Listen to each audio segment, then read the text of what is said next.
What's up, everybody? It's your man, Donovan Sharp, and welcome to this edition of The Sharp Reality. Follow me on Twitter, @Donovan_Sharp. Go to the contact tab on thesharpreality.com anytime if you have questions, comments, show ideas, or personal stories you'd like to share. You can also subscribe to my YouTube channel. Just do a quick search for Donovan Sharp. If you'd like to contribute to the show and keep us on air, just bookmark the Amazon link in the sidebar of our homepage and do your Amazon shopping through that link. And of course, you can always check out my content on returnofkings.com as well as the Red Pill subreddit. Now, today's episode, I am going to talk about the reasons that women stay with abusive men.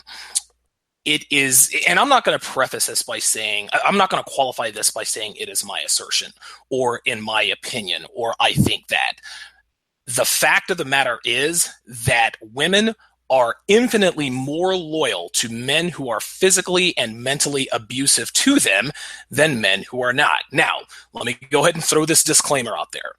I am in no way, shape, or form advising men to become physically abusive toward women. This episode is merely pointing out a few reasons as to why females are drawn to abusive and violent men. So now that all that's out of the way, now that I don't have to worry about being sued by social justice warriors or, Donovan Sharp condones hitting women. No, listen, don't hit women. And the reason you don't hit women is because it's against the law and you could be locked up for 72 hours. You don't want those problems. Trust me, I had a near miss a while back. It was no fun. Even though I didn't get arrested and didn't go to jail, it was a very scary proposition for me.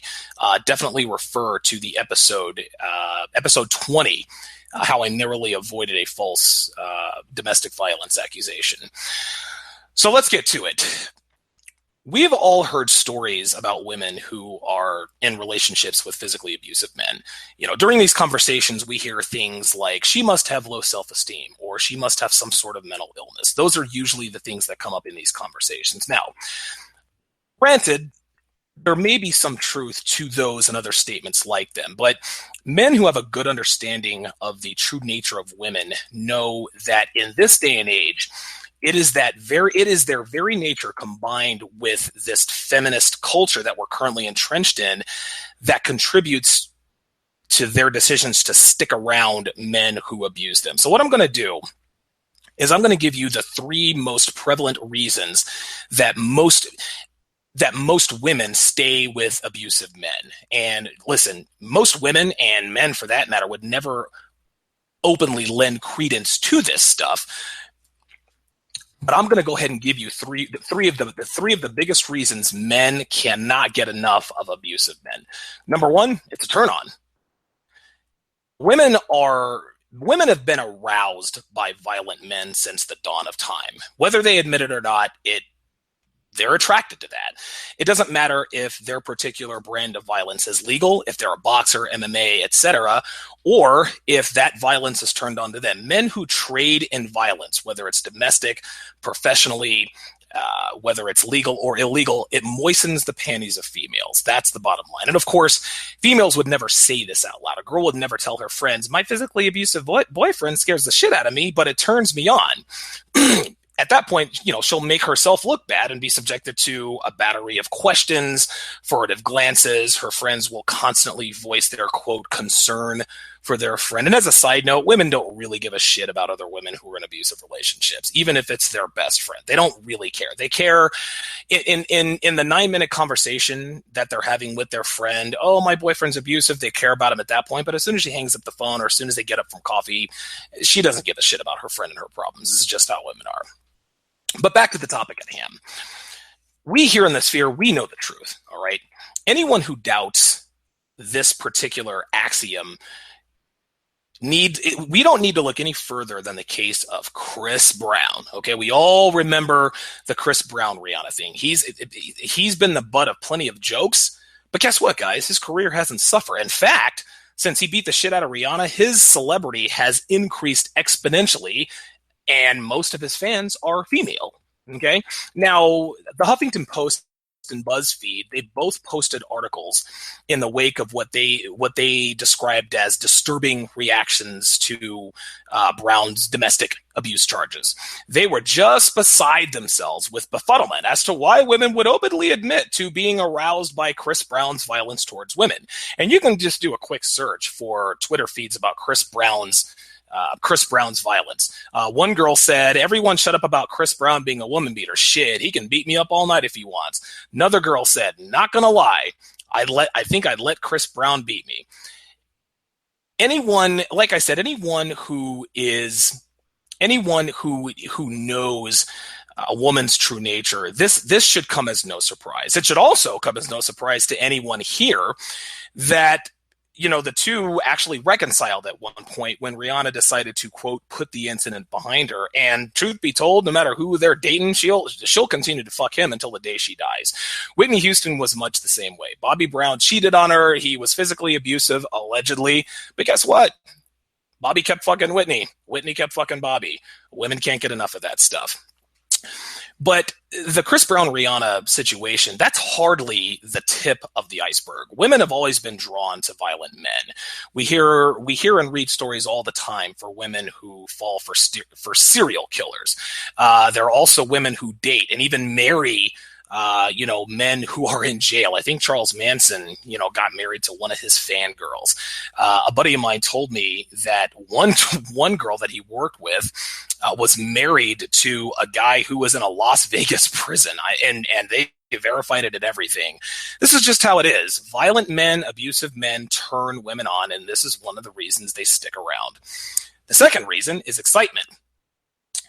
Put simply, women would rather be in an abusive relationship than a boring one. When a woman is in a boring relationship, it's not long before she checks out, okay? At their core, women crave excitement. They crave fun. They crave unpredictability. They don't crave volatility, but it's still exciting, okay?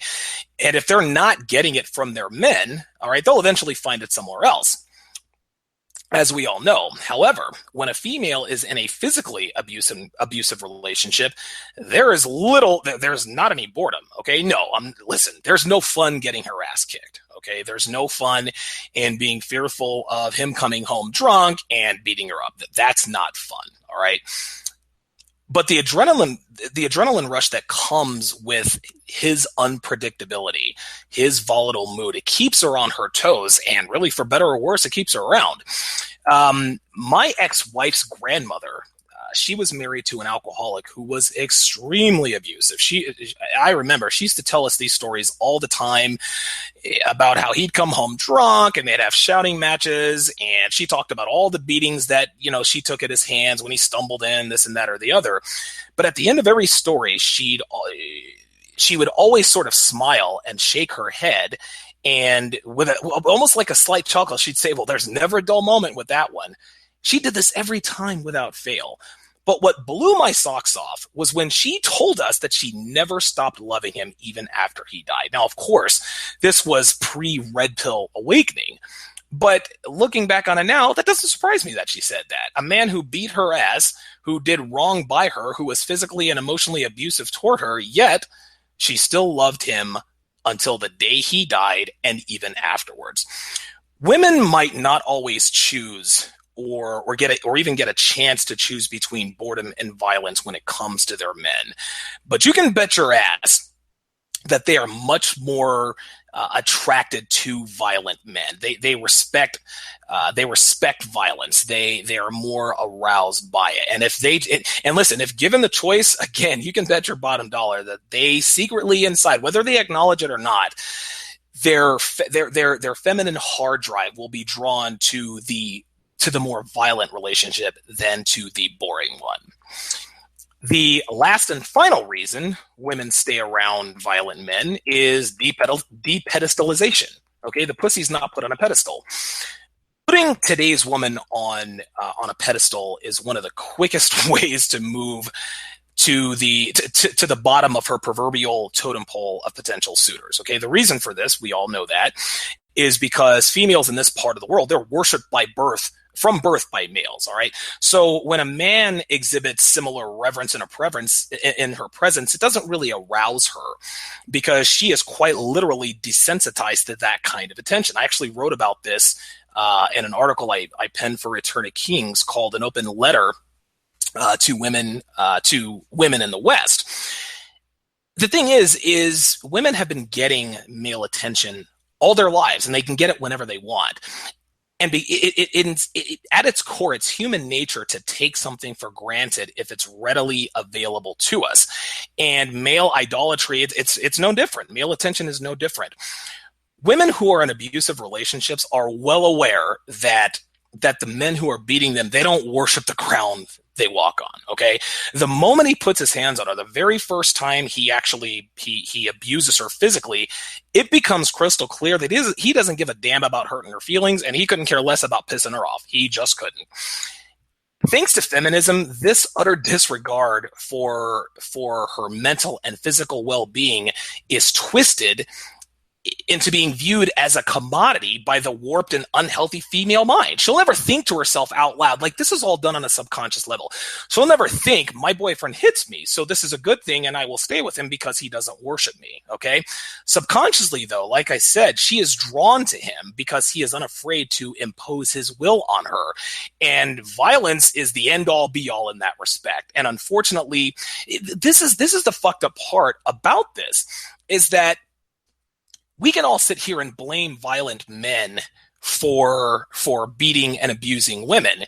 And we can all sit here and say, we can hate on violent men if we want to. We can hate on females who are drawn to violent men if we want to. But in actuality, it's the thirsty motherfuckers out here that make violent men more attracted to women. Because these thirsty motherfuckers they're giving women so much attention. They're putting their pussy on a pedestal so much. The minute a man shows that he is unafraid to piss her off, that he doesn't give a shit about her pussy, that she's just an object to him, and oh, by the way, he's not afraid to put her hands on her, the minute he exhibits that level of masculinity, she has to choose between one or the other. Just like I said in number 1 or number 2. If she had a choice between a beta bitch boy who doesn't, who gives her all of these accolades and his attention and his resources without her doing anything other than existing, and a man who makes her work for his attention and his affection, and in some cases his physical abuse, which for better or worse is still attention, she's going to be drawn to the guy who's more violent. That's all there is to it. At the end of the day, guys, we all know that sluts, okay, whores, women who have slept with a lot of men, are off limits when it comes to long-term commitment. Abused women fall into that same category. If a woman, and listen, we all know that women lie about this stuff all the time. I'm actually going to cover this in my next episode. Women say all the time that they just came out of an abusive relationship, and better than 95 times out of 100, they're lying. Because women who are in abusive relationships very rarely broadcast it. You can see it in their... If a woman is being abused, you can see it in her face. She's being abused, she's got a black eye, whatever. You can't date a woman who has been in a verifiable abusive relationship. They are off limits. You can try all you want to try to be that hero, but unfortunately for the both of you, short of beating the shit out of her, you're never going to be as exciting or unpredictable or as volatile as he was. She's ruined for life. It's just like women who have really been raped. A woman who truly was forced to have sex against her will, she's ruined for life. That's not her fault. It's unfortunate for her, but there ain't nothing you can do about it. If a woman has been physically and or sexually abused, she is damaged well beyond repair. There is no amount of love and attention or affection that you can give to her that will make her love you like she loved him. It's just not going to happen. There are plenty of women who are devoted to men who have never laid a hand on them. But like I said in the title, the level of devotion that battered women have for their abusers is far beyond that of their untouched counterparts. That concludes this episode of The Sharp Reality. Hit me on Twitter anytime, or you can get a hold of me through the contact tab of my website, thesharpreality.com. Also, make sure you bookmark that Amazon link on my homepage if you want to contribute to the show. Thanks for listening, guys. Talk to you next time.